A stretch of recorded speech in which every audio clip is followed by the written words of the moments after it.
Thank you. Well, we're 2 minutes early, but that's all right. We have a lot of people watch later rather than live. So welcome to When Learning is Trauma. And today we are delighted to welcome Dr. Daniel Franklin. Welcome. And I'll do an introduction. Dr. Franklin is the author of Helping Your Child with Language-Based Learning Disabilities, Strategies to Succeed. Perfect. Helping Your Child with Language-Based Learning Disabilities by Daniel Franklin. Keep going. This is a book. Yeah. It's a book specifically written for parents, just like your participants today, parents who have children with dyslexia, dysgraphia, dyscalculia, ADHD, processing issues, visual processing, auditory processing, and ADHD. It's written to be really accessible, easy to use, and it's filled with answers to everyday questions of parenting a child, teen, or young adult with a language-based learning disability. Brilliant, brilliant. And you have a master's degree from Harvard in education, reading, language, and learning disabilities, and a PhD from UCLA in education. That's correct, yes. Board certified therapist and over 30 years of experience in education, teacher administration, and consultant. And you said you are trained in I'm a trauma treatment certified professional. Brilliant. Thank you. And welcome, Lisa. I always appreciate everyone. Lisa being here. Can we call you Daniel or Dr. Daniel? Oh, Daniel. Please call me Daniel. Everybody does. I'm really fascinated with your story. Can you start from the beginning? Well, sure. I had 4 siblings, most of them older than me, and all of them learned to read easily, quickly, well. And then I came along. I was the 4th in the line, and could not learn to read, write, spell, or frankly do math at all. In preschool and kindergarten, and then in 1st grade and 2nd grade and 3rd grade, I continued to struggle enormously with regard to all areas of written language skills in particular. In those days, this is back in the early 70s, very little was known or even heard about dyslexia. But it is abundantly clear now that I am enormously and very proudly dyslexic. And it is a learning characteristic that is both a blessing and a curse. It's a curse. Maybe that's an overstatement, because learning, managing the demands of school is very challenging when you have slowly emerging reading, writing, spelling skills. But it's been a blessing in the experiences I've had along the way, the people I've met, the help I've received, and the curiosity that I've developed about this very interesting and unique learning characteristic, and that I've been able to create an entire career around supporting the needs of children, teens, and young adults with dyslexia. And dyslexia is very commonly co-occurs with ADHD.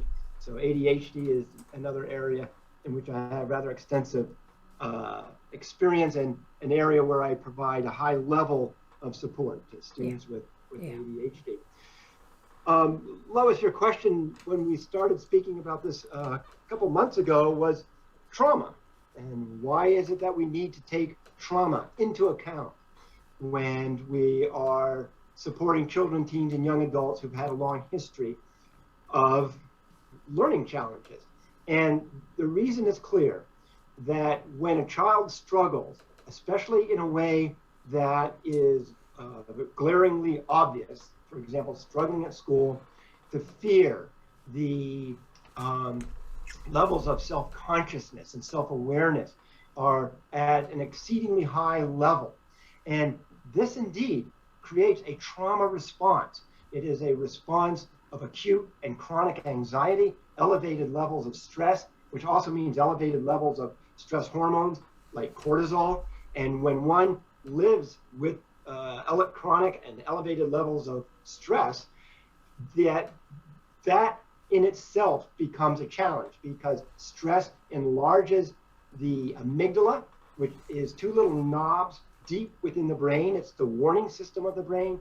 And when that warning system is always on, it tends to enlarge the amygdala. It makes the amygdala more reactive. So it's easy for these individuals to quickly lapse into periods of stress, anxiety, dysregulation.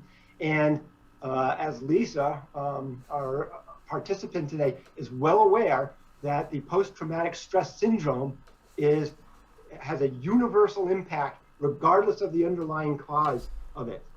It can come from something very sudden and unexpected, like a car accident, or something long-term, like a learning disability or an abusive relationship, and similar other experiences. I'm wondering, Lois, perhaps this is a good opportunity for us to share this very short 11-minute documentary called Unteachable that I'm featured in, but is largely about an extraordinary teacher, Mrs. Shirley Gott, who was absolutely gifted in supporting children who had learning disabilities. Shall we That'd be run it now? brilliant. Yes, yes. Okay. Let me see if Perfect I can do timing. this right. Here we go. Here we go. I might not have done that right. Let me go back. Let's see. I might ask my colleague, Yes. Katana, to join me for a second. People think you're stupid. I may have missed a Kids don't step like you here. because they think you're not trying. They ignore Okay. you or single you out. And let's see here. Let me, I'm going to start it over. And so, oh, I missed the screen share part. Okay. So that's the step I missed. There we go. And should I click on that? Okay. And share. Now.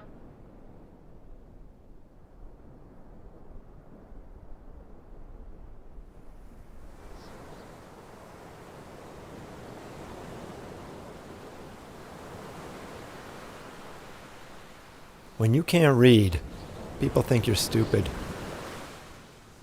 Teachers don't like you because they think you're not trying hard enough. They ignore you or single you out. So you cause trouble, either to get attention or get away from it. I grew up here on Cape Cod, Massachusetts. In many ways, it was a perfect childhood. I had 3 older brothers and a younger sister to play with. My parents had lots of friends, and there was always something fun to do at our house.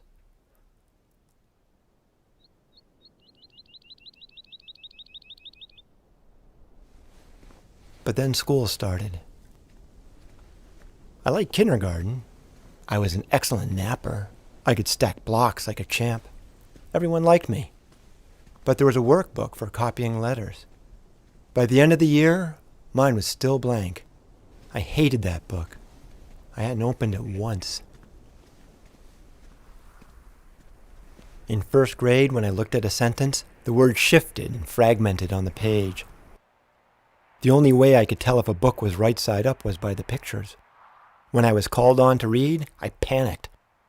I created such mayhem, I was expelled from 2nd grade. By 3rd grade, I'd been in and out of 3 different schools. By 4th grade, I learned to fly under the radar and be invisible. Or just disappear.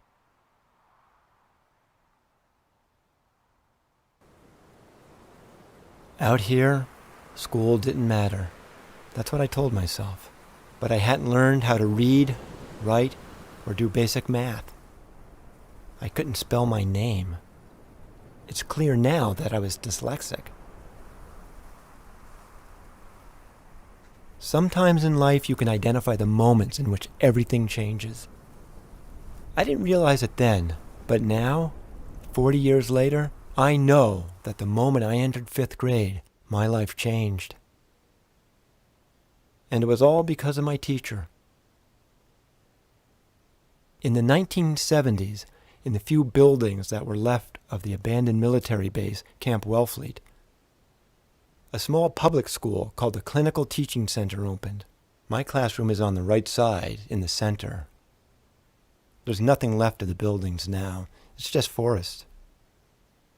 In the morning, I started out on the regular school bus with my sister, then transferred to one of those half-school buses. We called it the Fat Bus that took me the rest of the way to the clinical teaching center. My classmates and I were all anxious. None of us could read or write. We were the unteachables. But then there was Mrs. Gott. None of us fifth graders had experienced much kindness from a teacher before. But Mrs. Gott, to this day, she is the nicest person I've ever met. Mrs. Gott's classroom was the first time that I thought maybe my problems with school were not all my fault.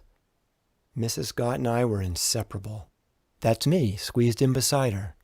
She was the first teacher I dared tell I didn't know the letters of the alphabet or how to spell my name. But Mrs. Gott never doubted my abilities. "Of course you can, Daniel," she'd say, and then she'd help me.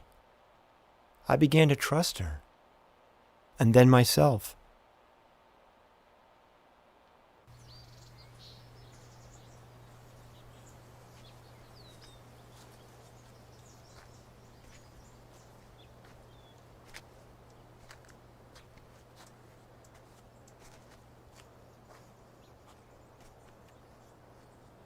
Yeah, it's this way.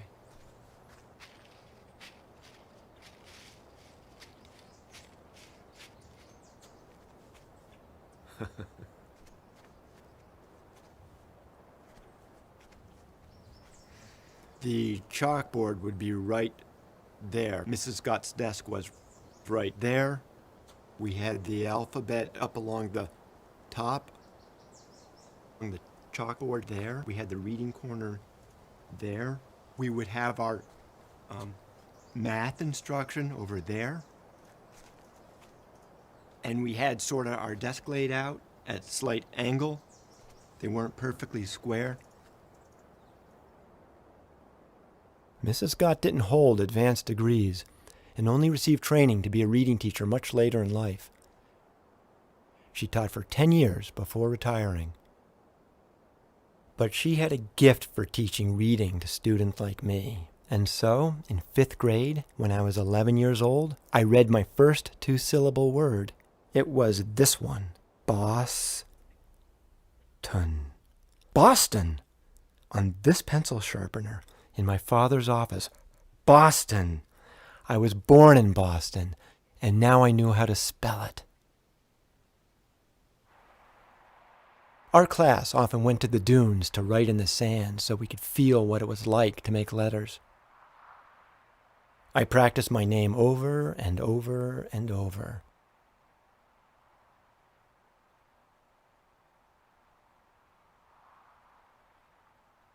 Mrs. Gott always let us explore at our own pace, and what happened is that learning stopped being so scary.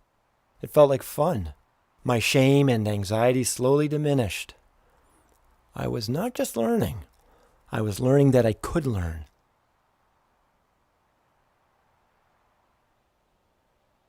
And even more incredible, I was good at it. Mrs. Gott liked to tell us stories.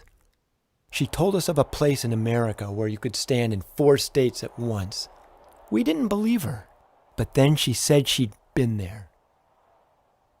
I remember the day she taught me that the 4 letters O-U-L-D make the same sound in the words could, would, and should. I was astonished.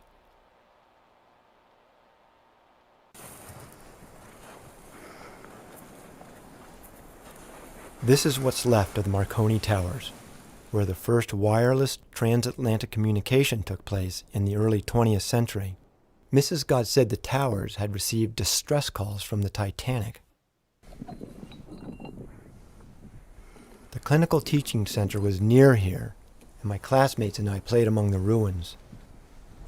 Our school was later named the Marconi School, and it has always struck me as ironic that in this place of communication, there was once a school for kids with communication problems.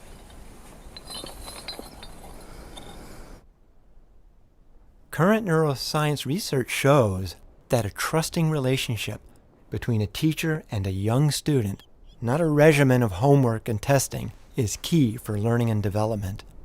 Mrs. Gott understood this intuitively. Mrs. Gott never gave tests or homework.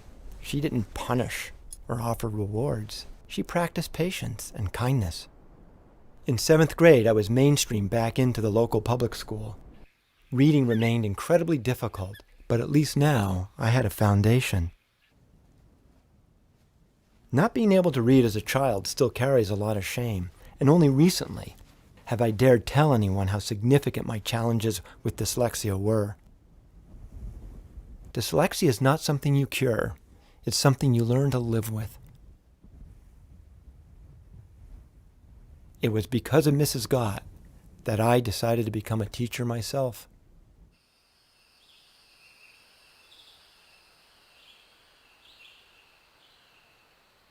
In consulting with new students, I ask what they like most about a teacher. They always say, "I like it when the teacher is nice." What I see too often is that a child who is falling behind at school is told to buck up, to show some grit, as though the desire to do well is all that's missing. But in my 30 years of teaching, I have never met a student who doesn't want to succeed. And the result of telling that student to show some grit is that he or she internalizes failure.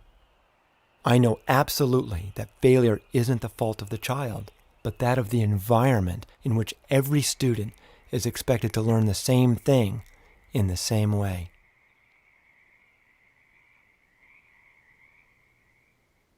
I called Mrs. Gott every year on her birthday, including her 98th, her last. She was always among the first people I called when I achieved a new milestone, like when I graduated from high school as class president, or when I earned my master's degree in education from Harvard University, and when I earned my PhD from UCLA. She was never surprised, and her response was always the same. She'd say, "Of course you did, Daniel."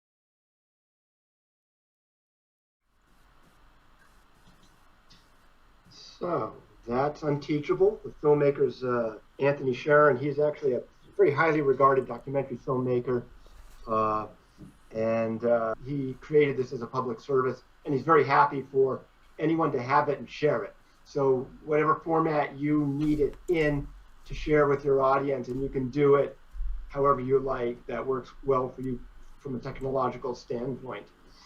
The filmmaker Anthony Sharon made the film because he had a very keen interest in understanding better the trauma associated with all types of struggles, including those that occur to children, teens, young adults in school.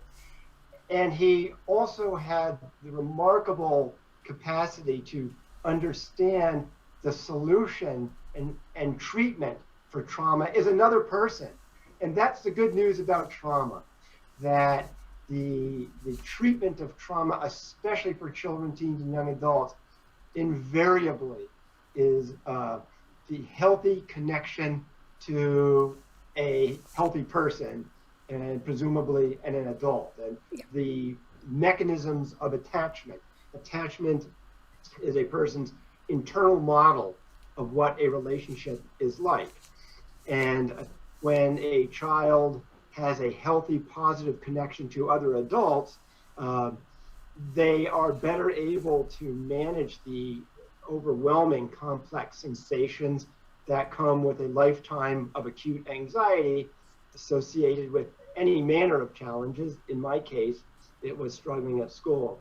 I should say I was blessed to have, and still am, thanks to God, two marvelous parents, loving, caring parents who still live on Cape Cod. I'll be visiting them next week, who were enormously supportive to me as parents. But a child also needs a teacher. A child also needs another adult who's out in the world, not in the home, but in the places where danger is encountered. And for a child with the dyslexia or any other learning challenge or behavioral challenge, having that secure attachment figure out in the world is critical. And it served me enormously well as a child. And it became a source of strength and motivation as I got older. And as Anthony Sharon has documented so beautifully, Mrs. Shirley Gott remained my friend throughout her entire life. She only passed away a few years ago in 2011. And we had been very close friends throughout her entire life. And I think of her every day. And I draw on what she taught me as a child in her classroom every day to do the work I do with children with learning disabilities. Yeah, I'm sure. You know that who was it? We had Steve. You? Yes. No. First one said exactly the same thing. Oh, Dykstra. Yes. They need an adult, and one adult. And if it's outside the family, I think that's a big bonus, isn't it? It certainly is. Yeah. I have a question. So this teacher was, you were in the 5th grade when you were introduced to her? Yes. So prior to the 5th grade and you're struggling, was your home life any different? Was there, because a lot of times parents get pretty nervous that their kids aren't doing well. And before anybody can really hone in on and recognize the actual problem, sometimes the people at the school, the way they're speaking with the parents gets everybody into a panic, and there can be some chaos at home. Was your home life any different before the 5th grade, before you had this teacher that you were connected to? Not really. Home life was actually quite good, and my parents saw how I operated among my siblings. I was normal. And how I operated in our community. I was very active in our community. I participated in sports. I was very good at attending to community activities and family activities, and I functioned well and functioned very normally. It was at school where the challenges were, and as Anthony Sharon has documented so well in his film, it was also a source of tremendous trouble. By the time I entered the 5th grade, I had been in and out of 4 or 5 schools by that point, and expelled twice from schools for complicated behavior. Children who feel threatened, they do typically one of two things. They shut down and become a lump, or they become reactive. And that was me. My behavior was sort of this extroverted behavior, and that became rather unwieldy for teachers at times. And so schools kept moving me along. And when I entered Mrs. Gott's classroom for the first time, I immediately felt like, oh, this teacher likes me, and she's treating me kindly and treating me with love, and was never had a capacity to stay attuned, stay empathic, stay connected to me. And since she did that from the outset, I never exhibited challenging behavior in her class, ever. Wow. There you go.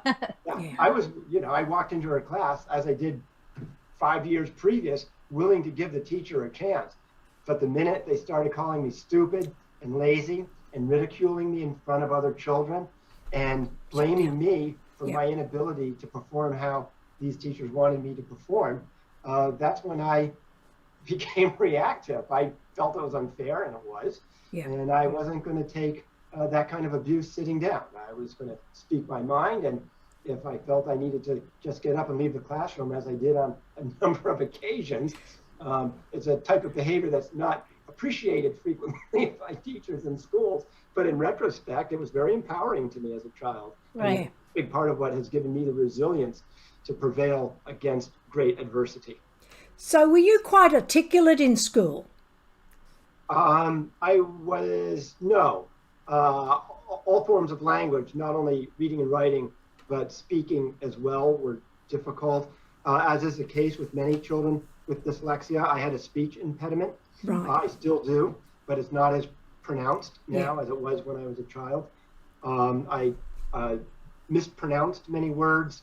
I had a stutter and a stammer and a lisp. And characteristics, if you listen to me carefully, or maybe you don't have to listen carefully, you can still hear. But these are things that I've come to appreciate about who I am and appreciate in other people too.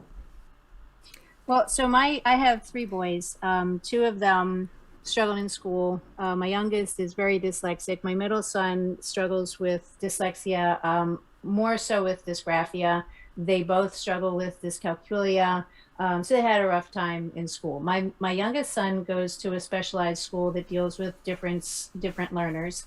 And what I noticed was when he's trying to explain something, and the more anxious he's getting, it doesn't go well.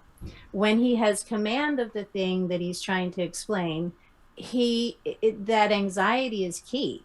When that anxiety isn't there and he feels in charge of something that he knows well, he's a great speaker. Did you find that for yourself? I think I did. For example, outside of the classroom, I grew up doing all kinds of sports, and I grew up on a small farm. We had goats and chickens and ducks and rabbits and horses and lots of different animals around. And I enjoyed attending to the animals. I enjoyed, my mother maintained a very large vegetable garden, close to half of an acre of cultivated land, and participating in all the things that we did as a family and as a community. And I operated very well in those environments. It was the structure of classrooms, the rigidity of some teachers, not all. I had many amazing teachers along the way, and a few who weren't so amazing or kind. But I had a lot of resilience because I came from a home in which I was loved, I was believed in, and I was never made to feel different in any way from my siblings, who all of whom learned to read early, learned to read well, had great mastery of written language, something that came very slowly for me and with great effort. So in your book, I would imagine that a lot of those learned experiences are why you're so successful at being able to navigate, or showing other people how to navigate this. Yeah, I've taken a lot of my experiences and used them first actually to develop a curriculum. My book was based on a UC San Diego graduate extension course I teach on supporting children and teens with learning and behavioral differences. And many of those strategies are things that I found worked well for me.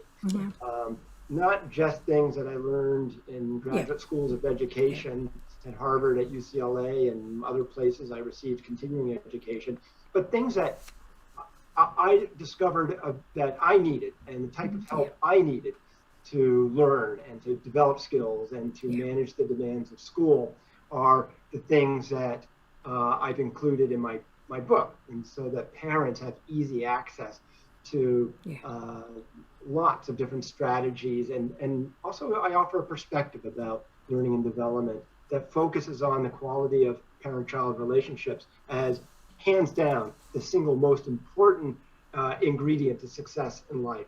Children who have healthy, positive relationships with their parents invariably do well in life, despite having any of the common or less common learning and behavioral differences that we're all aware of. That's an interesting point, because you have the children and the parents, and then there becomes a fight almost with the school as the parent supports the child. Have you noticed that?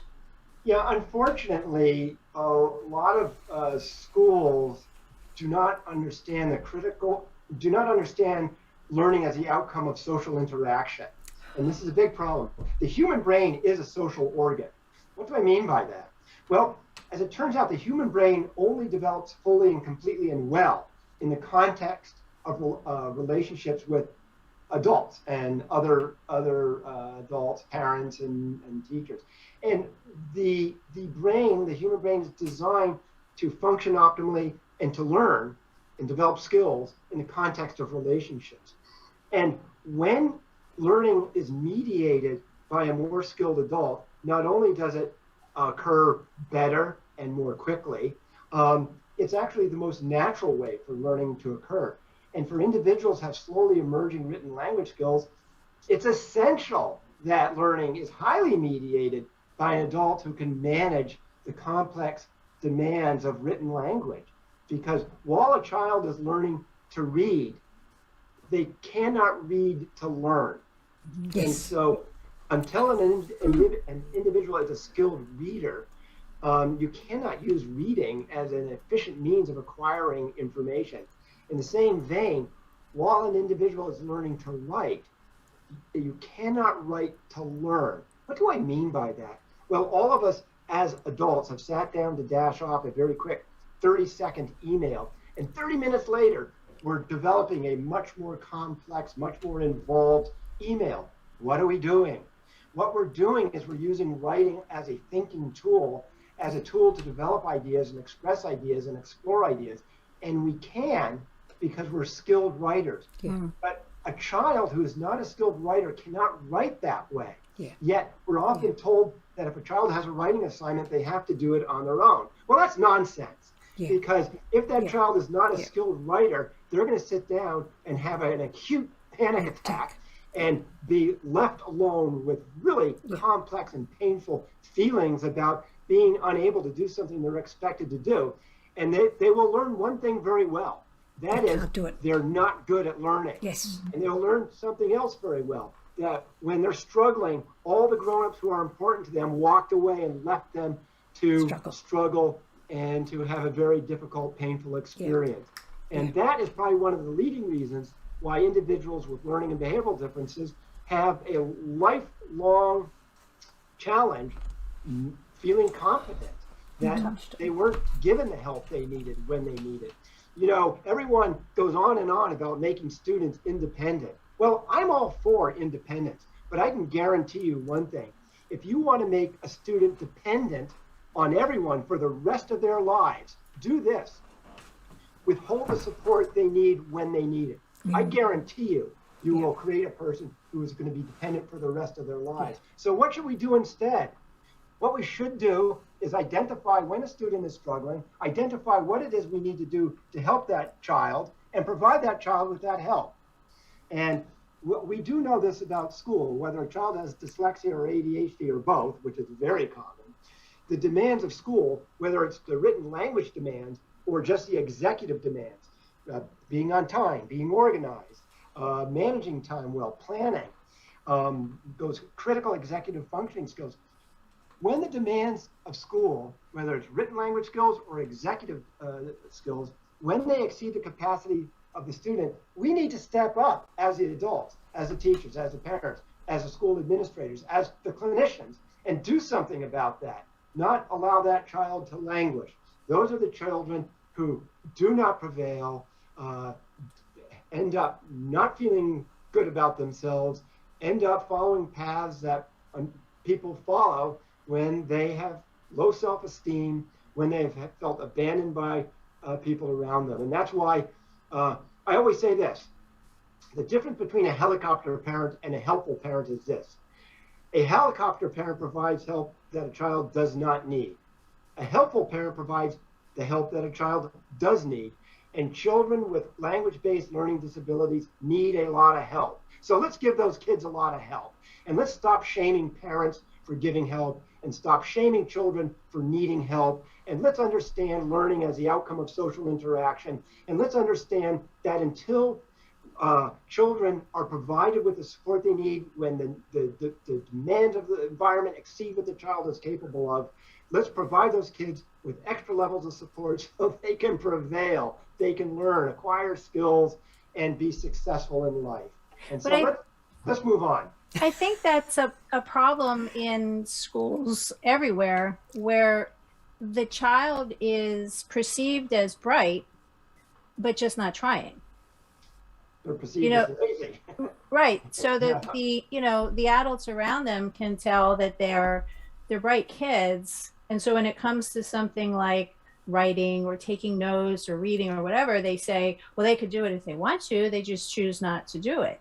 And so what advice would you give to a parent who's having that problem with the school, where they recognize that the child's having a learning difference and the school is saying, no, they're just not trying hard enough?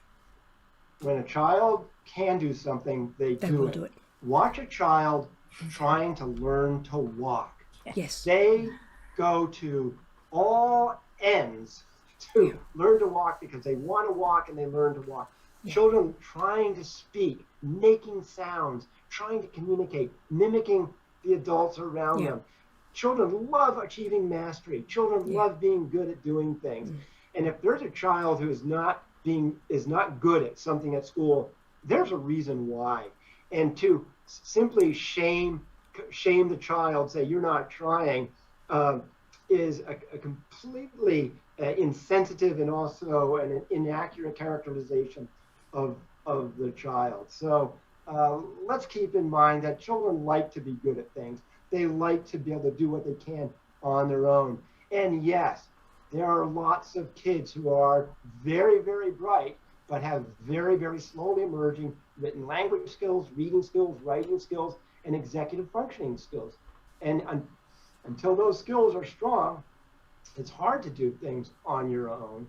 And that we need to be willing to understand when a child is struggling at school, we need to think about what we change in their environment to make them successful, not how we try to change something inside their head, which you can't really do very effectively. Only time will change the things inside the head. And we need to be able to provide the help that's needed when it's needed for as long as it's needed until those kids acquire those skills. And it will happen. I'm a very skilled and competent reader. I'm a very skilled and competent writer. I manage my life extremely well. But those are all capacities that I developed much later in life, even though I was given all the same opportunities as my siblings and my peers who acquired those skills quickly and easily. Yeah. I mean, you've said a lot there, and my mind was blown with the number of things you said. But the quote on my email is that learning and learning problems dwell in activities and cultural practices and not in the heads of individuals, which is Kurt Dudley Marling. I've got a question here from Chris, and it says, excellent point. I'm not sure which point that was. All of them. Yeah. What would you say is the most important step for schools to take to accommodate students that are struggling? So one thing we know very well, that children who struggle need a lot of individual support. And there's some very good science on the benefits of one-on-one instruction. So we need to find ways to provide children, teens, and even young adults who are struggling, whether it's in grade school or high school or college, or even in graduate school. I work with some enormously intelligent graduate students now who still actually have some slowly emerging writing skills and need a lot of individual help. So a writing support in graduate school is a great example, because oftentimes if you show up at graduate school and you say, oh, I'm not an especially good writer, they'll say, oh, well, we teach this, there's this writing seminar. And you go and you show up and there's 40 students and one instructor, and you're supposed to learn to write by being in this seminar. And you might come away with a few points here and there, but what you really need as an individual, we know one-on-one support is hands down the single best way to address the learning needs and help individuals manage the demands that exceed their capacities. So let's do that. Let's make some changes on the expectation when a child is expected to be good at something. We notice this a lot with written language skills. I see this all the time. Kids struggle and struggle and struggle with written language, and something happens around 5th or 6th grade where suddenly they are better able to learn to read and write and spell and so forth. There's a strong developmental component here. It's not only the type or amount of remediation. We need to think about the developmental timeline as an important variable in how and when a child learns. Math is another great example. And I think I can use myself as an example. I'm actually quite good at math now. I was not good at math at all, even through high school. Yeah. I began to get good at math in graduate school. And I can tell you, because I was both a teacher and a learner throughout those years, that I had not really developed the whatever it is, the neural structure in the brain or whatever it is, to be good at math until later in life. And by the time I was taking my math competency exam, it was the Doppelt mathematical reasoning exam, which I scored very high in. But I would not have scored high on that exam had I taken it in high school or in college. It's actually only given, that particular exam is only given to individuals applying to graduate school. So that exam might not be the best example, but what I'm trying to explain is that it's not just how and how much intervention is provided. We need to be willing to accept different developmental timetables for kids as well. Yes. And schools have one trajectory and only one. Yes, that's right. Yeah. You brought up a point to me, that you said you had a really good home background and that really supported you all the way through. And that brings into play all other factors that are going on that limit students' growth. When you get culture and you get family background and whatever, that changes the dynamic. Could you speak on that? Sure. That there are an enormous set of challenges that exist in the world for kids. That it is not just the challenges they experience in home. We know from various assessments that children who are exposed to violence in their communities, of violence or abuse in their own homes, drug and alcohol addiction, or exposure to individuals with drug and alcohol addiction, coming from households where parents are struggling in other ways with issues concerning the law or lack of formal education.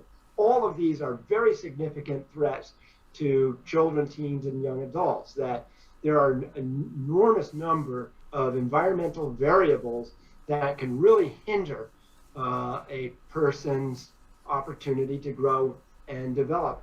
And when there are things in the environment that are lacking, as a society, we need to have the sense of responsibility to find ways to provide meaningful substitutes to these children, to find other mentors, other adult mentors, to find other opportunities for these children and teens to get positive, healthy support and mentoring from other adults, and the type of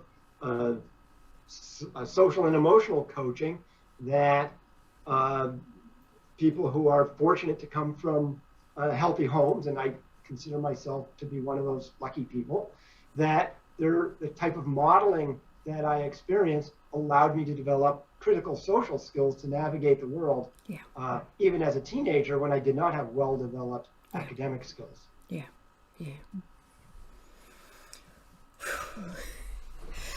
And you said you're a trauma expert. What comments and what thoughts have you got on coping with trauma, particularly as an adult, with helping younger ones go through it? There's a saying in trauma treatment. For adults, trauma treatment is time, talk, and tears.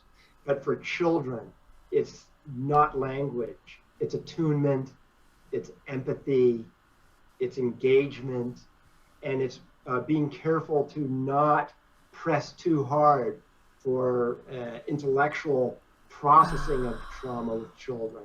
That what we want to do when we're helping treat children with trauma is to engage them in activities they like. If they happen to be verbal, then that's great.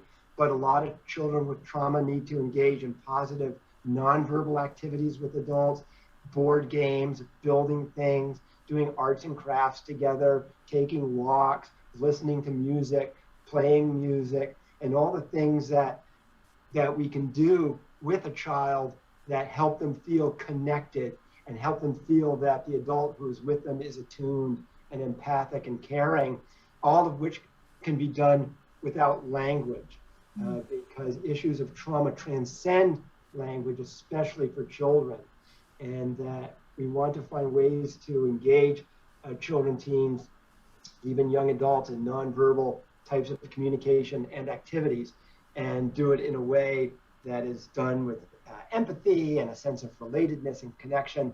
And these are some of the things that we know work extremely well in terms of treating trauma with children. And even if the trauma comes from something as seemingly as benign as having a learning difference or a learning disability like dyslexia or ADHD. Of course, we know many children have trauma as a result of experiencing very bad things in their environment, and it is tragic and painful to consider. All one needs to do is turn on the news and observe the horrors that children and everybody in the Ukraine are experiencing now, and we're going to have an entire nation of traumatized children and people.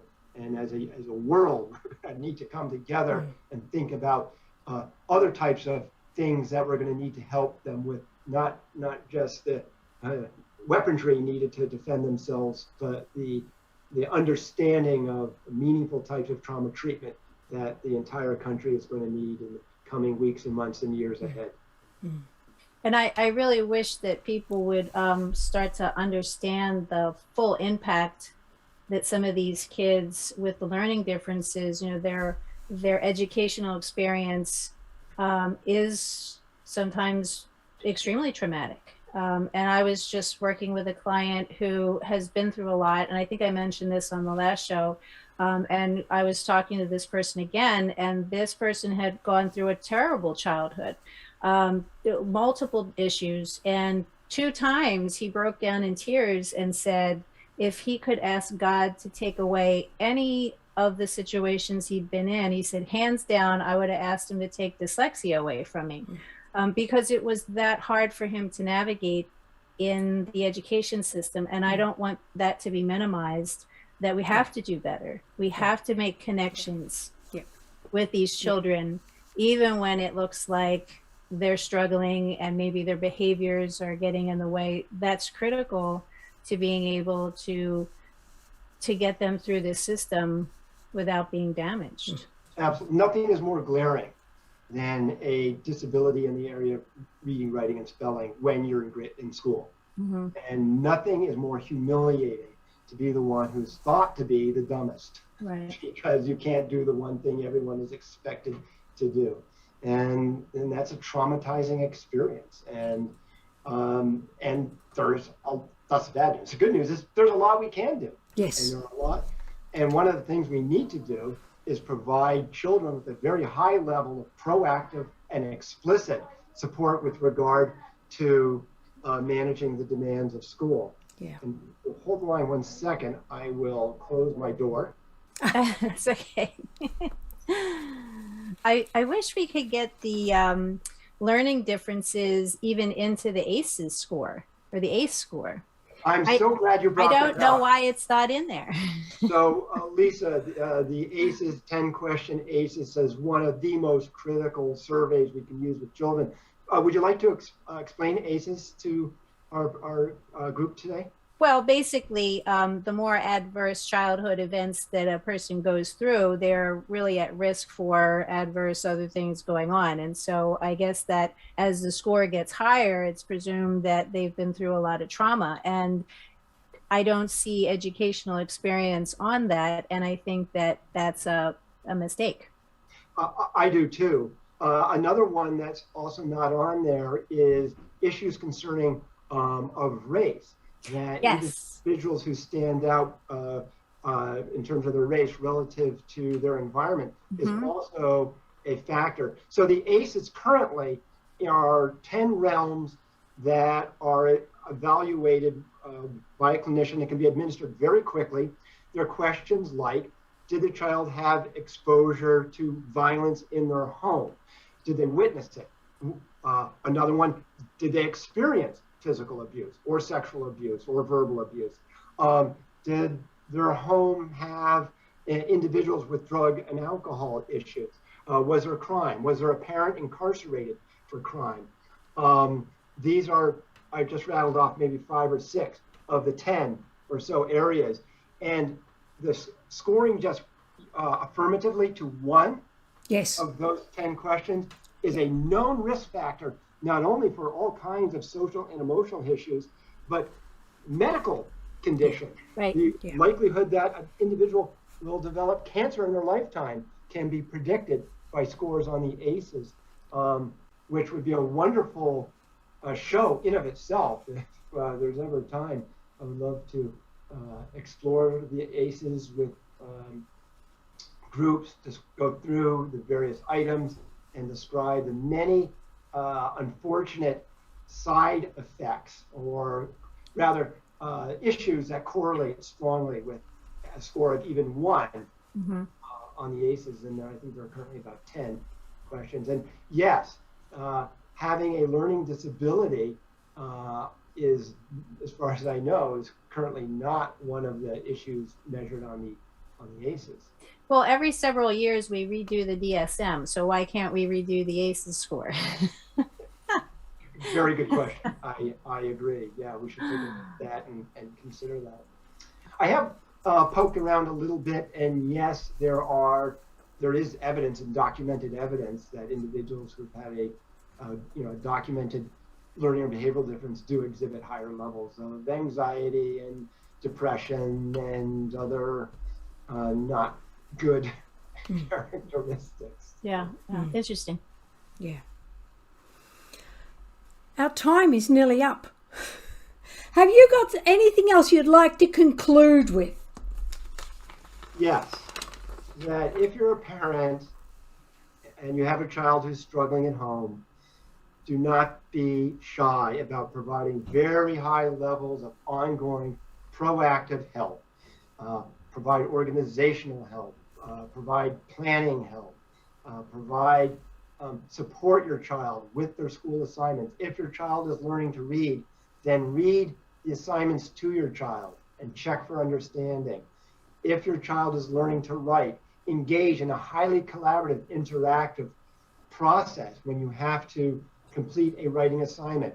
Keep all of your notes, document what you do, and submit the whole portfolio of work to the teacher so they can understand how your child got from the writing prompt that they were asked to write on to the completed writing assignment. So keep the notes that you take or generate while working with your child. These are things that work well. When a child with a learning disability has to take a quiz or an exam, I highly recommend dynamic assessment. That is, the child takes a test one-on-one with a proctor. It could be a teacher, a tutor, or a parent. And the student has a copy of the test, but the proctor has a copy of the test too. And the proctor writes down all the prompts and clarification and support that was needed for the child to answer all of the questions correctly.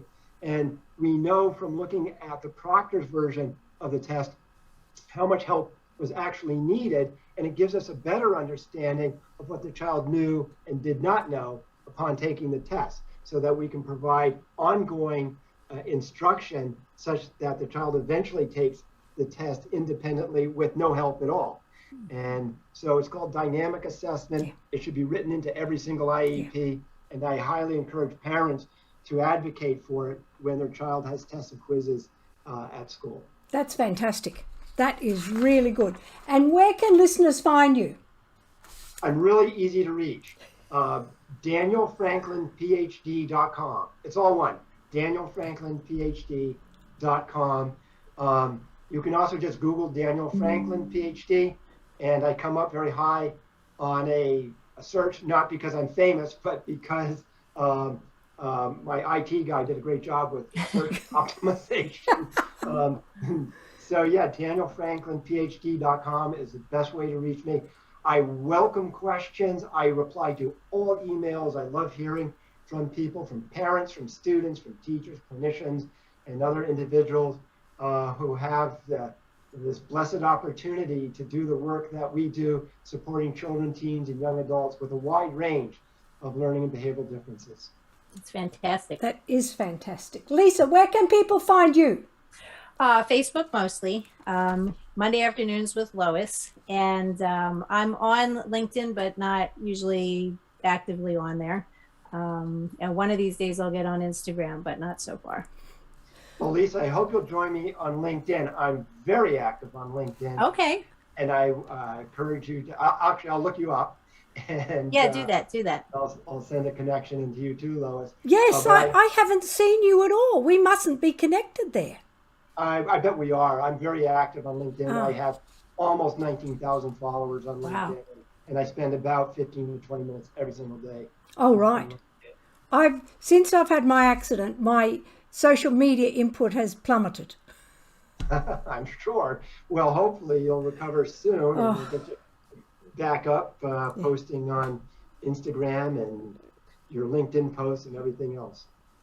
What I took away today was the thing that I learned about my son from you, and it's learning you could learn.